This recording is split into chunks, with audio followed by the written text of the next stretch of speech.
Welcome. We'd like to welcome you this evening to a celebration of the life of Michael Tyburski.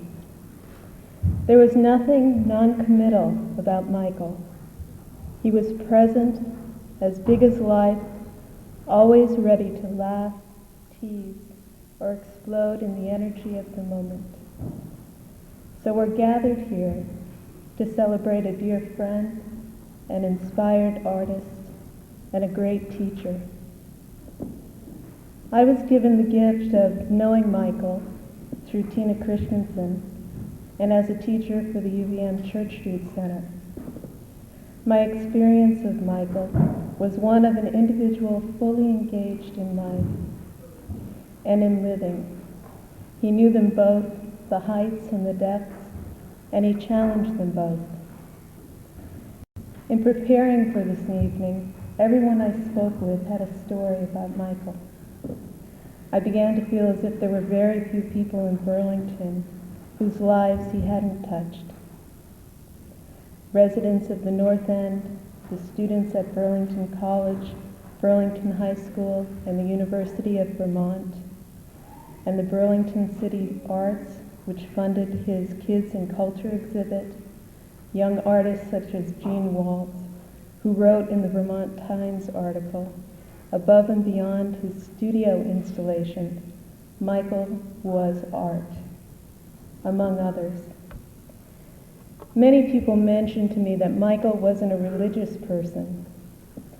And yet, when I happened by my bookcase at home a few days after his death, I came across a book that had belonged to him and that was shared with me, called The God Within.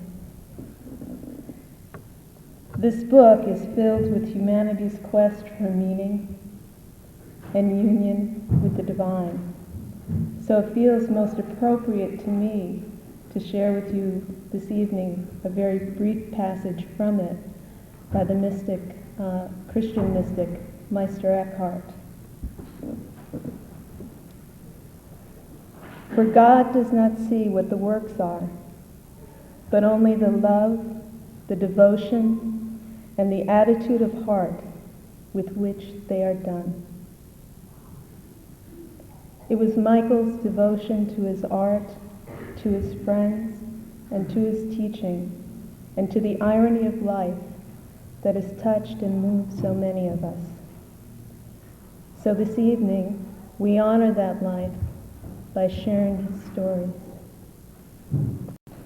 Bob Fink will begin by sharing one of his.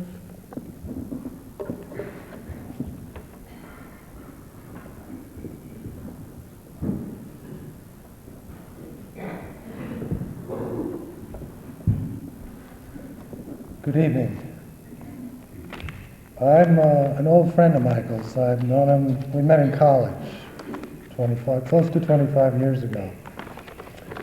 And we stayed friends for all of that time. Last time I saw him was this summer, and I hadn't spoken to him until he died, up until that time. So this all just came out of the blue at me. We were friends for 25 years. For a good many of those years, I was dreading a day like this. It was going to come. Michael had very difficult times on and off over the years. But recently it felt like those days were over, that the time of worrying about Michael was done with. Every time I saw him, things seemed to be getting better than the last. No doubt about it, he would have appreciated his final irony. We met at Franconia College, a tiny experimental school that disappeared a long time ago. Michael was sort of a star at Franconia.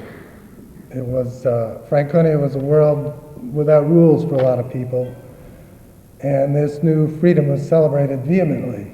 Michael was always in the thick of it. Like many others, I was immediately drawn by his wit. He could be almost unbearably funny at times, and also just plain unbearable sometimes. Whether he's being sharp and caustic or stoned and silly, Michael never hesitated to run roughshod over etiquette. In those days, there were a lot of people around who prided themselves on being unconventional and I think he made some of these rebels feel pretty uncomfortable. There are times when I thought it was in his best interest to hold back some, but he rarely did. Anyway, the results were often hilarious.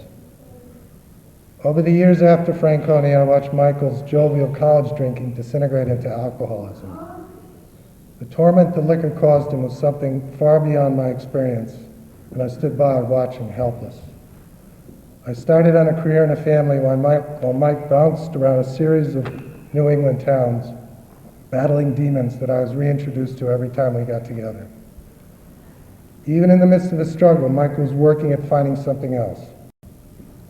He went back to school to earn the degree that he'd never really finished at Franconia. He immersed himself in the world of art, first landscape architecture, then decorative arts, on to classical fine art, and finally, to my utter surprise, his own art. In the early years of our friendship, Mike had never expressed any interest in painting or sculpting, and suddenly he began producing works of all kinds, working with a level of enthusiasm that I'd never seen in him before. Everything he did was infused with his wild sense of humor, his admiration for the lunacy of American pop culture, and his boisterous humanity. You didn't have to spend much time with Michael to realize that this was a guy who lived close to the surface. Artifice and games were never part of his repertoire. You can tell him pretty much of anything about yourself, and he was perfectly accepting. His candor was infectious. Over and over again, throughout the years, I watched his frankness provoke others into talking about their personal lives without the least hesitation. I don't think he really felt that anything in his life was personal, and he would listen to any story with perfect equanimity. This sometimes got him into trouble. Michael rode that alcohol chute right down to the bottom, and I'll admit I was pretty skeptical when he told me that he joined Alcoholics Anonymous. But things had gotten to the point where it seemed that anything was worth a try. Again, Michael surprised me and pulled it off. With the help of AA, he dragged himself out of a liquor-spawned disaster and reinvented his life. He became an artist, a teacher, and as he used to tell me with that wacky gleam in his eyes, someone kind of important.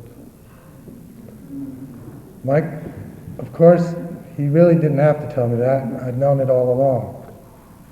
Through all the wild highs and lows, I know that there's not going to be anyone like him. I tried to make it clear to him that he could count on me, no matter what. I think he understood that. Now I can only hope that he did. If you ever saw Michael in conversation with a child, you knew the astonishing level of empathy he was capable of. He could shuck the role of adult instantly and relate to kids as an equal. He was genuinely interested in what they thought, what was cool, what music did they like, what drove them crazy about grown-ups. Chances are those same things drove him crazy too. My children didn't get to spend much time with him, but I loved listening to their conversations. 25 years makes for a seemingly endless stream of memories, and they've been at me constantly over the past couple of weeks. Michael striding out onto a stage naked at Franconia talent show and performing a reverse striptease.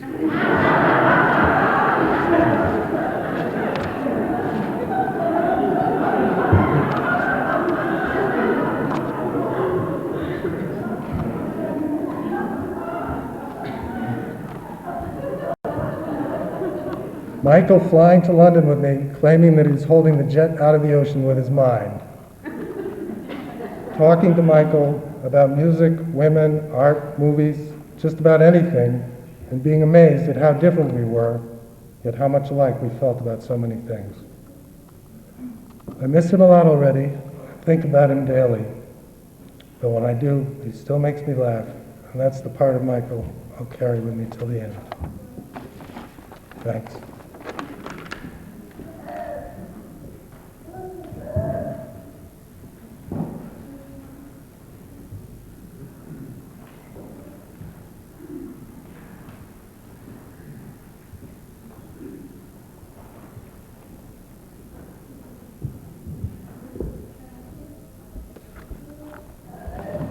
Hi, I have the pleasure